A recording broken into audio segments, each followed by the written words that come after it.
जम्मू कश्मीर से बाहर के लोग यहाँ पर आ गए हैं और वो यहाँ पर ज़मीनें लेकर कारखाने चला रहे हैं। रेत के ठेके तक बाहर वालों को दे दिए हैं। ये बयान डॉक्टर फ़ारूक अब्दुल्ला ने दिया है और डॉक्टर फ़ारूक अब्दुल्ला के इस बयान के बाद अब सोशल मीडिया पर काफ़ी चर्चा भी हो रही है। कुछ लोग उनके इस बयान की सराहना कर रहे हैं और कुछ लोग ये कह रहे हैं कि बाहर वालों से दिक्कत क्या है। ऐसे में डॉक्टर फ़ारूक अब्दुल्ला ने जब ये बयान दिया, उन्होंने कहा कि जम्मू कश्मीर के लोगों को रियासत को बचाने के लिए आगे आना पड़ेगा, तभी जम्मू कश्मीर के लोग जो हैं वो उनकी जो रियासत है वो बचेगी, यहाँ के लोगों को काम काज मिलेगा, यहाँ के लोगों को जो है उनके जो हक हैं उन्हें मिलेंगे। दरअसल डॉक्टर फ़ारूक अब्दुल्ला बीते शुक्रवार को जम्मू में आए थे। गुरु नानक देव जी का जो गुरु पर्व था, उस गुरु पर्व पर वो बीबी चांद कौर गुरुद्वारे पहुंचे थे। उस दौरान उन्होंने ये बात कही। उन्होंने कहा कि जो जम्मू कश्मीर में दूसरे प्रदेशों से लोग आ रहे हैं वो यहाँ पर ज़मीन ले रहे हैं और कारखाने चला रहे हैं।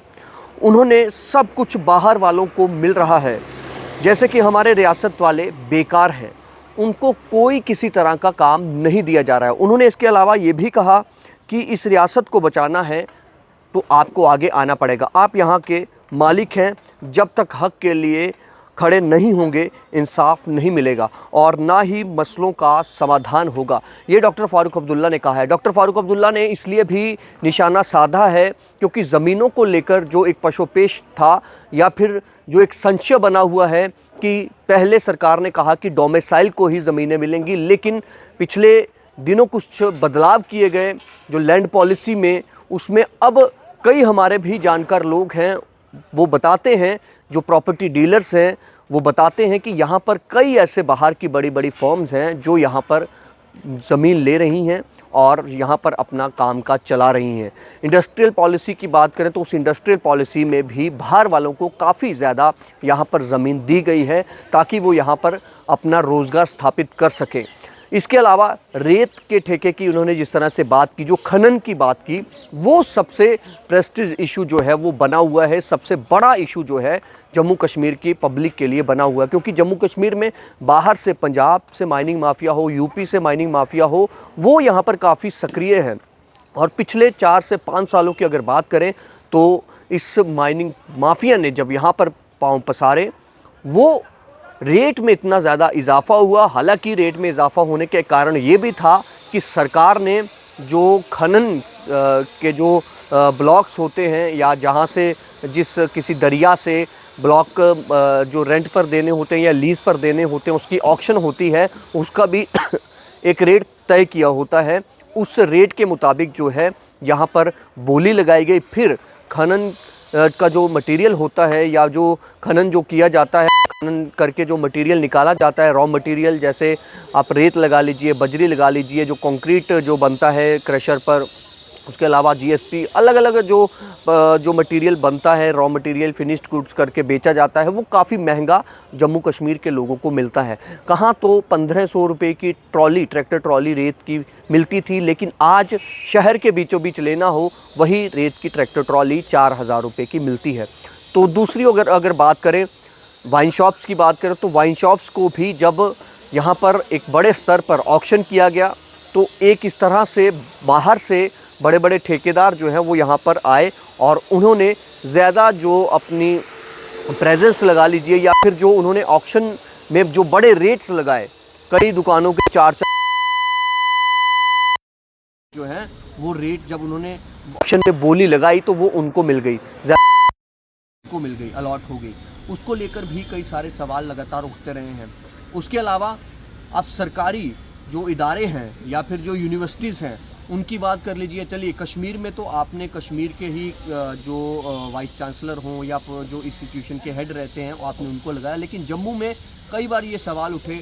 आप सेंट्रल यूनिवर्सिटी देख लीजिए, जम्मू यूनिवर्सिटी देख लीजिए, आप जो श्री माता वैष्णो देवी यूनिवर्सिटी है वहाँ पर देख लीजिए, सभी के सभी जो वीसी हैं वो बाहर से हैं। और एक समय पर ये भी आरोप लगे थे, एक बड़े मीडिया चैनल ने भी ये बात उठाई थी मनोज सिन्हा से जो एलजी हैं उनसे जब सवाल किया था कि आप पर आरोप है कि आपने भूमिहार जो हैं उनको आपने लाया है जाति को लेकर काफ़ी सवाल उठे थे कि आप अपनी जाति के लोगों को यहाँ पर ला रहे हैं, उनको इंस्टीट्यूशंस का हेड बना रहे हैं, संस्थानों का, बड़े बड़े संस्थानों का उनको हेड बना रहे हैं।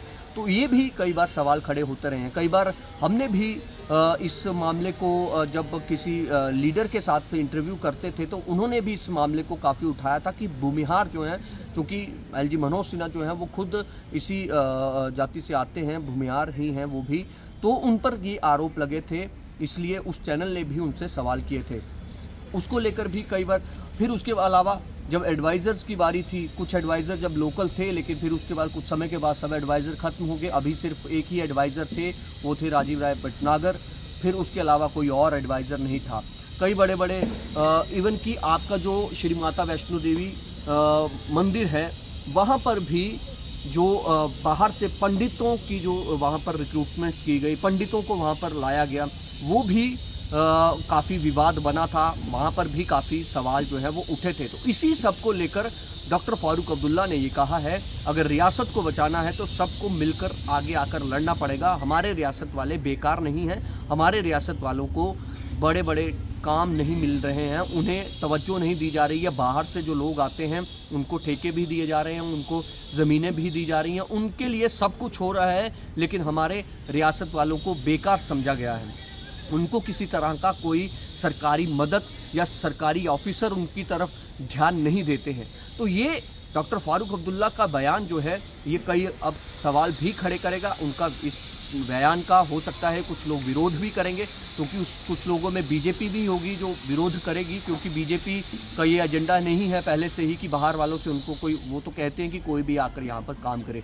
लेकिन जम्मू कश्मीर में कुछ लोग ऐसे हैं, या फिर बीजेपी के अलावा जो दूसरी रीजनल पार्टीज़ हैं, या फिर कुछ आम आदमी हैं, आम लोग हैं, वो भी ये चर्चा अक्सर करते रहते हैं कि यहाँ पर कितने बड़े बड़े प्रोजेक्ट्स हैं, लेकिन वो प्रोजेक्ट्स सारे बाहर के ठेकेदारों को, बाहर की बड़ी बड़ी कंपनीज़ को दे दिए गए, जबकि जम्मू कश्मीर के लोगों का उस पर सबसे पहला हक था।